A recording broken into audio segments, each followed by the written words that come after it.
I'm going to review my for sale video today of my LDV Convoy. Sold it 2019, I believe. That was our first camper conversion, so it's going to be possibly quite funny to see just how bad some of the stuff was in it. It was a cheap conversion. Our old caravan fell apart on the M27, so we just stripped the caravan, put all the parts into a cheap van I found on eBay, and that ended up being our first self-built camper van. It was a good little van actually, 2.5 litre diesel Ford banana engine, absolutely bulletproof, but loud as hell. I put layers and layers of soundproofing in, sound deadening, to try and quieten the sound, and it did quieten it a lot, but it was still loud, still very loud, certainly by modern standards. So without further ado, let's get into it. Right, this is my LDV Convoy, 2000 X-Reg, 2.5 litre non-turbo diesel Ford banana engine. It's quite a long absolutely intro. Bulletproof engine. Timing belt was done early last year, January. I just want to remind you, this was a for sale advert, so which is why I'm going on about all the engine details, and bodywork in a moment we'll get to the inside of it. Usable. I do miss this van. It was a nice colour, very rare colour. Made getting replacement body panels. All the black is on still. Well, almost first thing I did. These vans have a reputation for. I remember rusting. This was a really good idea. I still think it was a good idea now. Hiding the electric hookup in the black grill. All the wiring is in for that. I was really impressed, really pleased with that idea. Because it used to just run the fridge. Everything else is run off the solar panel on the roof. So it's. I also like the black and silver wheels. At the top edge of the door there. That was typical old van rust. This van was a 1970s design, I believe, that they just kept in production. Went through a few name changes, but it was essentially the same van. Front passenger door, sorry, from sliding door. But that's not original. This door was, I painted it, and there's a few little bits and pieces. I was quite pleased with that paint job. Still presentable. You don't really tell from a distance. It's cheaper to replace the door than it was to buy another one. To fit a window. Sorry. I vaguely remember being quite nervous about recording this as well. The first video, I think. Catch for the door. Wasn't the first video I'd done. Missing. So first one I have a couple of straps and bit of wood to prop the door open. Works really well. Have the hookup cable there. So this is the sofa bed. It's longer than most. It's 2 meters long, and obviously you can't get cushions unless they're custom made. This bed design, when I come to do the new van, this is the same, a similar layout to this that I want to put in the new van. It's a nice long bed, but sort of lengthways. And then the kitchen over here leaves plenty of space for pet humans.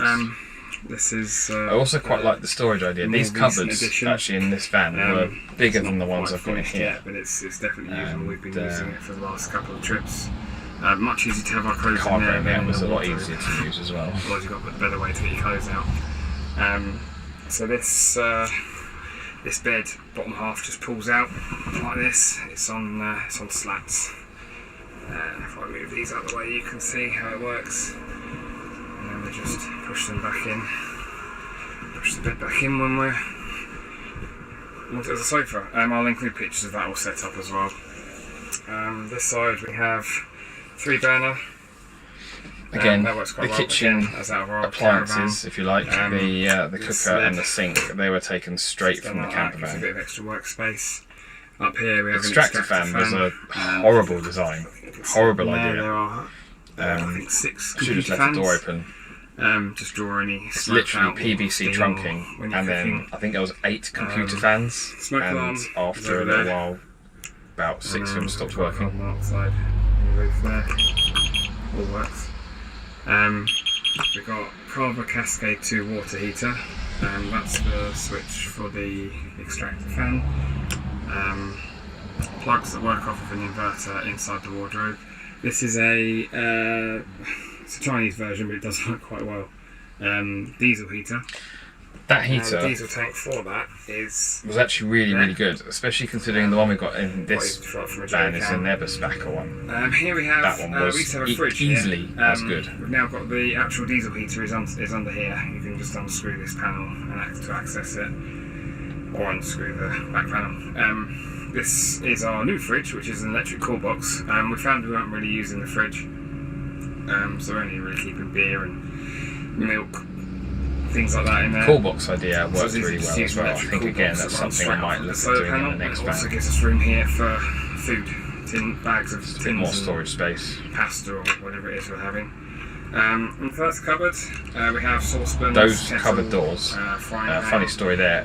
My parents were redoing their kitchen at the time I was building this van. In this bag. So I literally took an entire cupboard. This flashlight can burn through anything. Cardboard, plastic, I literally took an entire cupboard out of their basically kitchen. a lightsaber. Let's pause that there a moment. Took an entire cupboard out of their kitchen, and that ended up being the kitchen cupboard in our van. Worked perfectly. We have cutlery, plastic glass, wine glasses, plastic plates, chopping board that's still in its plastic, never been used, napkins, and again that's all included in the sale. That's the outlet for the heater underneath there. Let's put that in there. There we go. And this cupboard we have the water heater. That was a proper old school water heater. I like my cargo nets.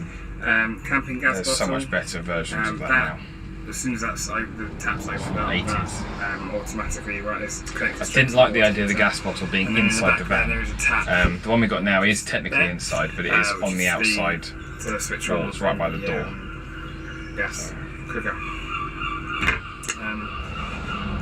Hot and cold taps, they all work. Again, taps taken from the caravan.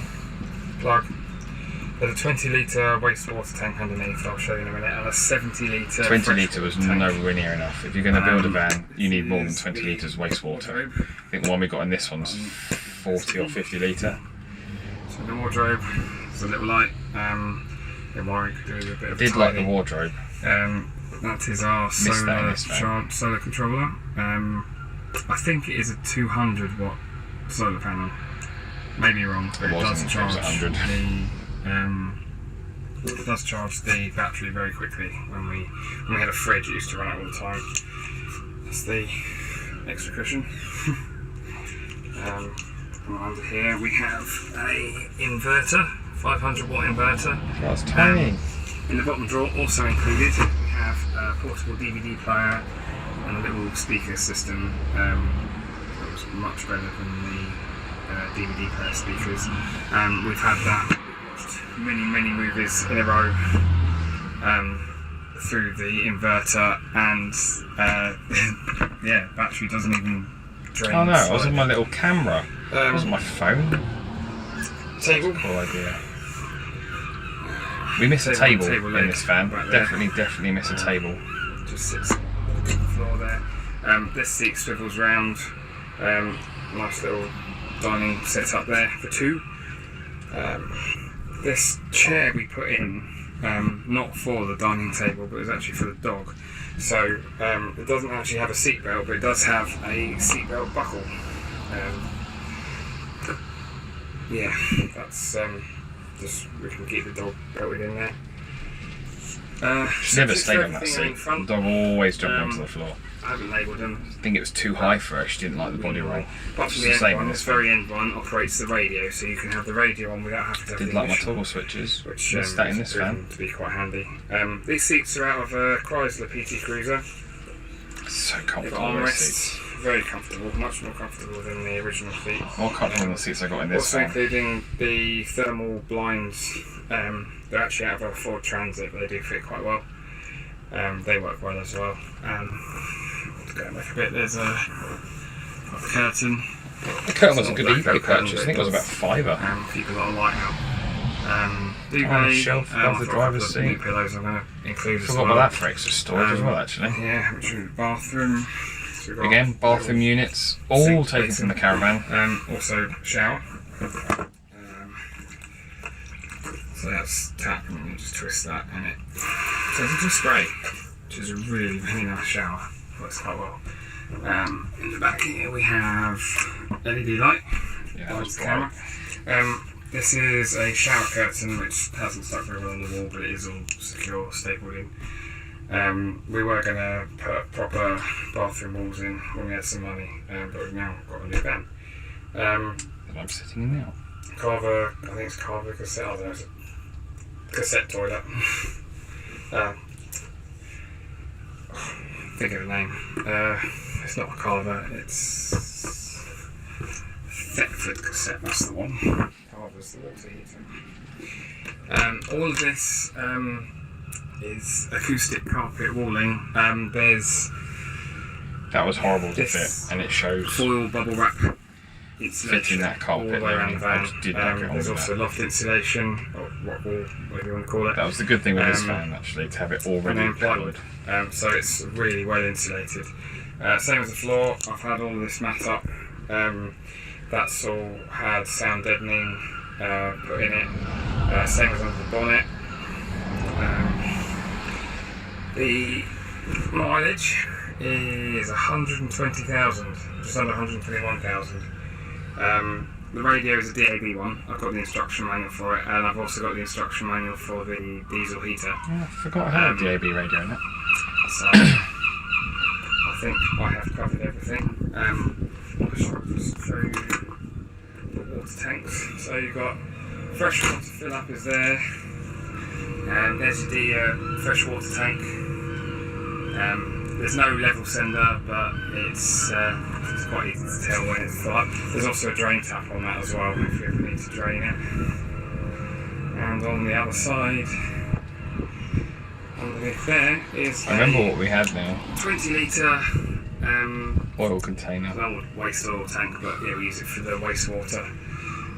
Just empty it out when we need it. Reversing camera, I didn't mention reversing camera, there's a camera there, and then on the dashboard we have the screen, which driving a van this big has been so nice. It makes it so easy to park in really tight spaces. So we've got the screen there, which also folds down if it's in the way, but I tend to just leave it up. So there we go, there we have it. Hopefully we're going to a good owner, someone who's going to enjoy it for a few years, keep her on the road. It's just past the MOT again. It was 3 months early, but I thought I'd rather sell it with a new MOT. Campervan stickers, got to have them. It's one thing I haven't got on this van either, is campervan stickers. Some of those are quite funny. So yeah, quite a lot on that van that I wouldn't do again, and some things that I actually wish I had done on this van. It's all a learning curve. Will be, I don't know, I'll probably consider a lot of that stuff for the next build. But yeah, thank you for watching. Let me know your comments below, see if there's any bits in there that you hadn't thought of and you might try on your current or next van build. And I'll see you next time.